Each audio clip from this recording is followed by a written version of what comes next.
My name's Paul Cheng. My name is Ed Holder. Hi, I'm Dan Leonard. It's Jordan Minter here. My name is Paul Pilato. My name's Sean O'Connell, and I'm running to be London's next mayor.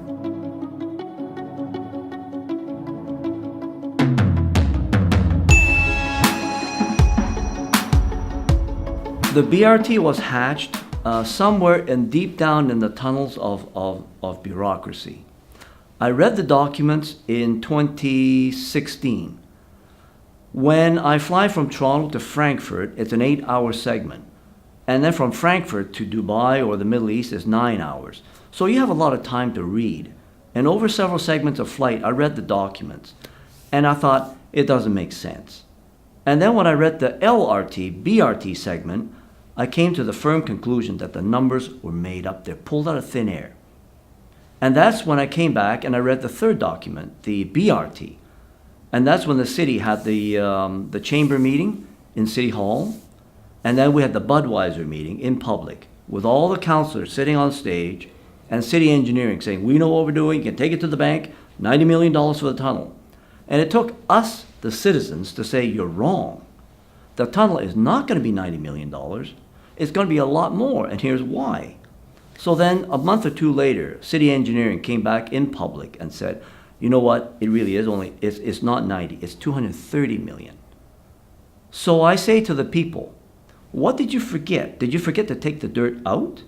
Did you forget to put the cement in? Or did you forget the steel? So from 90 million to 230, that's a big estimate error. But everybody got paid, and this BRT is still a good thing. I says, unless and until we address the railroad, nothing is rapid. So that has to address that. Well, I've been pretty clear from the beginning. I don't support BRT. I do support major transportation impacts that will help students and help all citizens of London. So the things you do support, it's not good enough just to oppose something, you've got to support. And I do support transportation. One of the things that I think is important with our city is this. We've got some serious blockages with the freight trains that cut our city in half many times a day at 2 different lines. And so I support the Adelaide Street underpass, Adelaide and Oxford, or just below it at Piccadilly, because you need people to be able to get to and from, be it work, be it school, whatever it might be. And to have those blockages, look, the bus rapid transit can neither be reliable nor rapid as long as those freight trains are there. So the underpass is necessary to get one of those easements to allow people to get north and south. And it really is absurd to be the major city in Canada that has freight trains that block us off the way that they do. The other thing I'd like to see is I'd like to see more buses on the lines, particularly out in the East End where I think there is a real dearth of buses that take people to and from work at the East End of the city into the industrial areas. Friends of mine, one who's a senior legal counsel at 3M, said there's no bus stop at the Veterans Memorial Parkway in front of his place of work.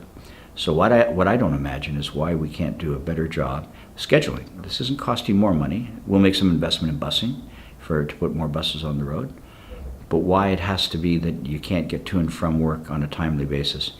And that's no different than the South End in the industrial area as well. The other thing I'd like to do is see synchronized lights. There was some time, probably about 10 or 15 years ago, some major investments were made in synchronizing the lights in London. That's not that difficult. We wouldn't be the first to take this project on and do it right. And we need to have synchronized lights so you can move the buses and you can move the traffic and intersperse them appropriately. So another thing, and it's not a small thing, having more bus bays and bus shelters. It gets pretty fresh here in bad weather in London. And so wherever there's a bus stop, why wouldn't there be a bus bay? I can tell you, even at the East End, I know that the employers there would probably have a competition to who could build the best bus bays, and we would do that cooperatively with them. And if they didn't build them, we certainly will. That's for the sake of safety, but for the sake of comfort for the people we're supposed to serve. So that would be another thing I would do, and I would set them back a little bit so that as vehicles work with buses, they can make right-hand turns while the buses are loading passengers and unloading them. And just really practical, simple things that I think could work that would get London moving again. Those would be priorities that I think you have to have. And once those tracks are clear on the longer term, some exciting things can happen there, but that's a couple of stages away. The whole city is asking about that. I believe most voters have made up their mind against BRT, and I agree with them. The way it's designed and put forward, it's only going to decrease commuter time by about 10 minutes or less. So I believe the way it's set up and designed, it's really not worth the $500 million. Certainly could be better. And I'm a bike rider, and so I have a bit of an attitude about the whole thing.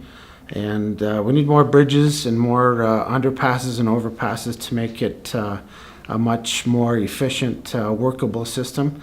It seems like they've rushed it through, and it seems like it will be it will cause more problems than actually solve. And so I don't believe it was a good idea, a good process, and I think London deserves better. BRT, quick answer, yes. More expanded, quick answer, yes, for the past 10 years. We're falling way behind. We need this. The city needs it. We're growing. We have to grow with the city. It's paid for. The province has kicked in the lion's share. Let's just get it going. My stance on BRT, I'm very supportive of BRT. I don't just support BRT, I've lived BRT. I lived in a city that had dedicated bus lanes and really good transit in terms of availability and options. And we don't have enough options when it comes to London. Right now, our system is antiquated. I can tell you what the top 3 complaints are. Missing buses, missing passengers on the road due to overcrowding, which is the 3rd complaint, overcrowding. This situation is untenable, and it has been going on for a long time. I'm a daily transit user. I ride the bus every day, and I know exactly the problems that have been happening in this town. It's been like this for the past 15 years, as long as I've been riding transit. Things have not improved, and they're not going to improve until we actually implement this system. I'm very supportive of it and the London plan, because both documents really encapsulate what we want to do in terms of a vision for a city. And I find that there are too many detractors, especially with this election campaign, where a lot of misinformation is being passed around, a lot of falsehoods are being passed around, and people are really feeling a lot of doubt and anxiety and fear about the change. And they don't need to. What they need is to have somebody at the helm who's providing them that guiding voice in order to ensure that they're going to feel a little more secure about the choices that we're making as a city. Because up till now, we have not invested in transit in over 30 years. And I know for a lot of students around here, they won't realize this, but back in the 90s, they really wanted to revitalize downtown. And they kept trying plan after plan after plan to try and make this happen. And it wasn't happening. And only now, because of bus rapid transit, are we actually making a plan to actually address the issues downtown. And once we do that, then people, I think, the anxiety will disappear over time, because people will realize that they can get to and from around the city in a very short time frame. I don't believe the critics when they say it's about 4 minutes. It's not about 4 minutes. It's about getting around town efficiently and safely. Because a lot of the bus stops right now, I mean, some of them are not even safe. We got cycling paths in the town, not safe. You ask any cyclist, for example. Because these things are all part and parcel. If we're going to do BRT, we might as well do cycling at the same time. There's no point in differentiating between the two. But if you talk to any cyclist in town, they don't generally feel safe. And cycling is always considered an afterthought for our transit issues. So in terms of BRT, I definitely want to implement the plan, and I want to make sure that we have the cycling infrastructure to match it. With respect to BRT, I'm not in favor of the current Shift BRT plan. I believe it to be too costly, too disruptive to much of the current businesses and residents, and too risky to the downstream benefit of taxpayers. What I am prepared, however, is I don't believe it's about being against something as much as it is being for something.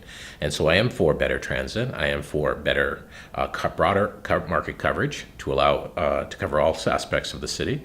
I'm very much in favor of improving some of the transit features like transit priority lanes, queue jumping lanes, transit priority signals, and other mechanisms to make it easy for students and frankly all residents to interact with the bus. I'm also in favor very much of express buses. So I want to see transit expanded in the community and enhanced, better use of technology, better use of on and off apps, better use of dual door entry and exit. But I'm not in favor of the Shift BRT because I don't think it's the most prudent use of dollars relative to all of our transportation priorities. One other thing I should add, I want to use some of that money to drive active transportation, improvement in bike lanes and improvement in pedestrian walkways so that we improve mobility for all our students and all of our residents across all modes of transportation.